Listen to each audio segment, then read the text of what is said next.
إذن إخواني السلام عليكم ومرحبا بكم في هذا الفيديو الجديد.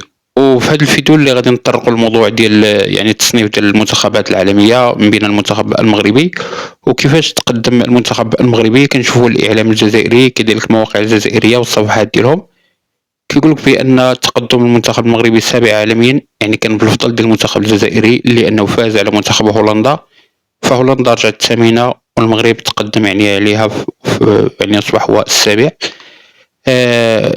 وهو ماشي الفوز ديال المنتخب الجزائري هو اللي خلى المنتخب المغربي على انه يتقدم، لان في يعني في التصنيف العالمي فبالنسبه للمنتخب الهولندي في حاله خسارته مع المنتخب، فاش خسر مع المنتخب الجزائري يعني راه خسر نقاط، ولكن لو كان ربح المنتخب الجزائري ما كانش غادي ياخذ شي نقاط اللي هي كثيره، لان المنتخب الجزائري يعني في التصنيف ضعيف، يعني تقريبا هو الثامن والعشرين او 29 عالميا. فالمنتخب الهولندي كان هو السابع، ولكن فاش خسر مع منتخب الجزائر يعني غادي يخسر النقاط اكثر ما غادي يربح في حاله الفوز ديالو.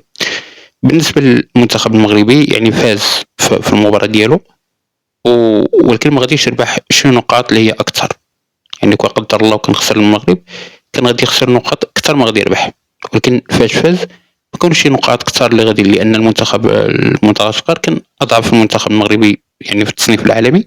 فاش كتلعب مع منتخبات اللي هي ضعيفه ما كتربحش نقاط اكثر، ولكن فاش كتربح من منتخب اللي هو اقوى منك فكتربح نقاط اكثر. هادشي اللي وقع. فهنا المنتخب الهولندي رجع يعني تاخر بنقطه، المنتخب المغربي تقدم عليه واصبح السابع عالميا، يعني الخلف ديال المنتخب البرازيل اللي غادي نواجهوه في اول مباراه رسميه في كاس العالم. كذلك المباريات او الاستعداد ديال المنتخب الوطني المغربي لكاس العالم، فبقات مباراه واحده يعني كاستعداد المنتخب اللي هي ضد النرويج. المباراه غتجري نهار الاحد ان شاء الله 7 من هذا الشهر الجاري. المباراة تنطلق في حدود الساعة 8. الخصم هو منتخب النرويج، يعني غادي نواجهو النرويج آخر مقابلة استعدادية قبل المقابلة الرسمية والمقابلة الحاسمة اللي غتكون ضد البرازيل في افتتاح المونديال. بالنسبة للمباريات اللي كان خدها المدرب، يعني ما خداش واش مباراة اللي هي رسمية.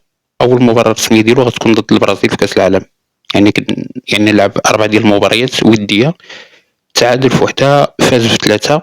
وباقي المباراة ديال النرويج هي المباراة الخامسة لمحمد وهبي مع المنتخب الوطني المغربي، اللي نتمنى ان شاء الله يدير شي نتيجة في كأس العالم، وان شاء الله لما لا نحققوا انجاز يعني افضل من الانجاز ديال وليد الركراكي في 2022 يعني في مونديال قطر.